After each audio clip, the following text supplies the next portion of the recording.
Assalomu alaykum. Bugun sizlar bilan nevroz haqida chuqurroq tahlil, chuqurroq mulohaza qilamiz.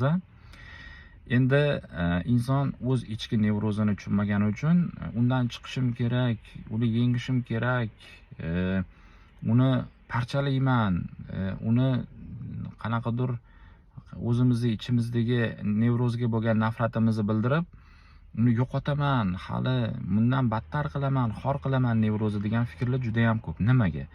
Chunki biz aslida o'zimizni nevrozimizni tushunolmaganimiz uchun paydo bo'ladi bu fikrlar. Endi shu mavzuni biz bugun ko'rib chiqamiz. Endi nevroz o'zi nima? Nevroz diagnozi dunyo miqyosida yo'qolib kelyapti. Hali bu o'tmish bo'lib qoladi. Bu diagnoz o'tmishga aylanadi.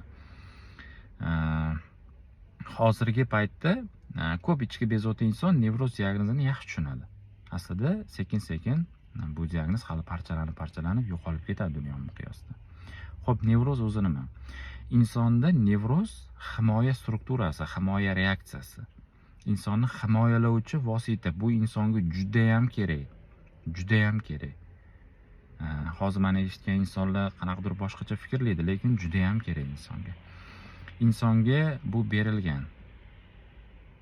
Insonda bor bu. Insonda qanoti yo'q. Qanoti yo'q. U ucholmaydi. Lekin nevrozi bor insonda. Nevrozi bor. Bu magazindan sotib olinmagan, bozordan sotib olinmagan, insonga berilgan. Bu kerak, juda kerak mexanizm bu.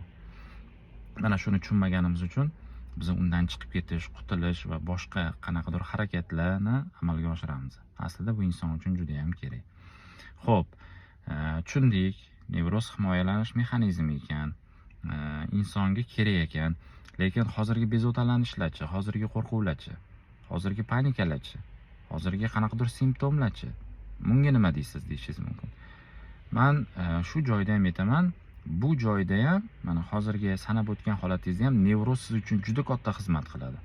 Aslida siz o'zingiz nevrozni faollashtirasiz. Qaysi holat bilan? Ichki jarayoningiz bilan nevrozni faollashtirib turasiz. Muammo nevrozda emas.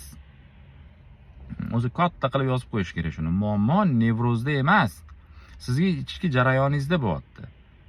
Siz o'zingizni himoya strukturangizni qayta faollashishiga xizmat qilasiz. Qayta miyada faollashishiga xizmat qilasiz. Qayta o'sha nevroz mexanizm ishlashiga siz o'zingiz yo'l qo'yasiz, o'zingiz yordam berasiz. Nimaga? Chunki siz ichki jarayoningizda hal qilinmagan juda katta muammolar bor.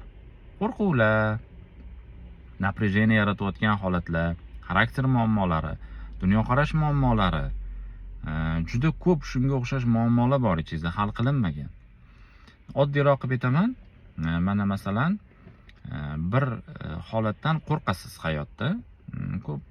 Ko'p nevroz holatida inson kasallikdan qo'rqadi.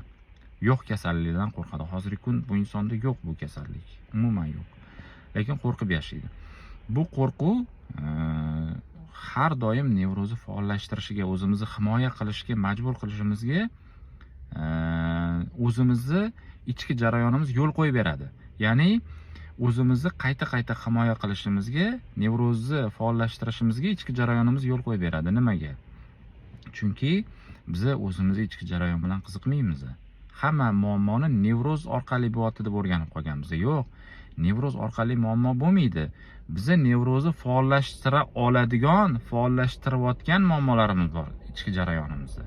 Ya'ni muammo ichki jarayonda, nevrozda emas. Nevroz hozir pasayib ketishi mumkin.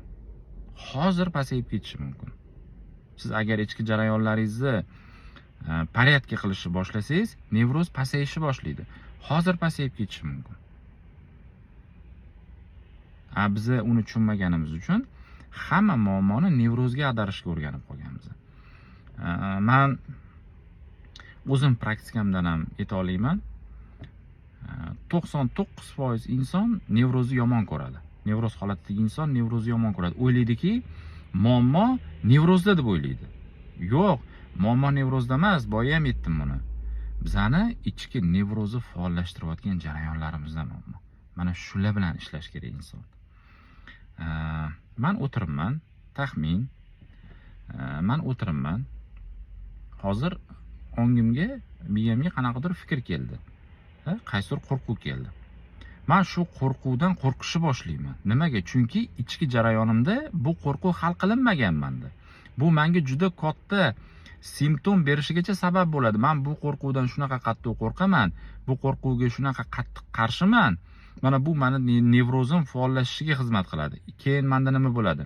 Panika bo'ladi, taxikardiya bo'ladi, bosh aylanishi bo'lishi mumkin, qizarish yoki muzlash, sovish bo'lishi mumkin. Og'iz qurish va boshqa simptomlar bo'ladi. To'g'rimi? Mana bu jarayonni men yaratdim-ku. Bu nevroz jim turuvdi-ku. Men shu xayoldan qo'rqib qattiq ta'sirlanganimdan keyin boshlandi-ku nevroz menda.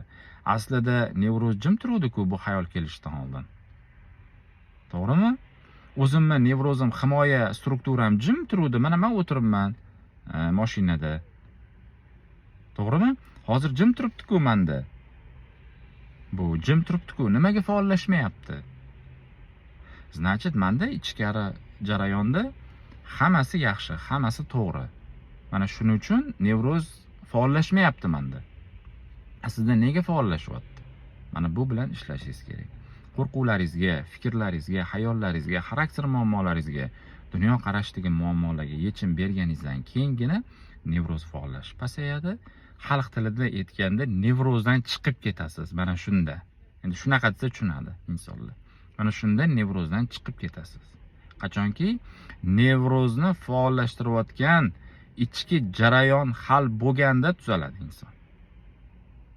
Menimcha hamma tushundi deb o'ylayman. Bugundan boshlab nevrozni yomon ko'rib, nevrozni qarg'ab, nevrozdan qutulishga harakat qilib, undan chiqishga harakat qilmasdan, uni yaratayotgan holatlarga yechim berishga harakatini qilinglar. Sog' salomat bo'linglar, hammalarni yaxshi ko'raman.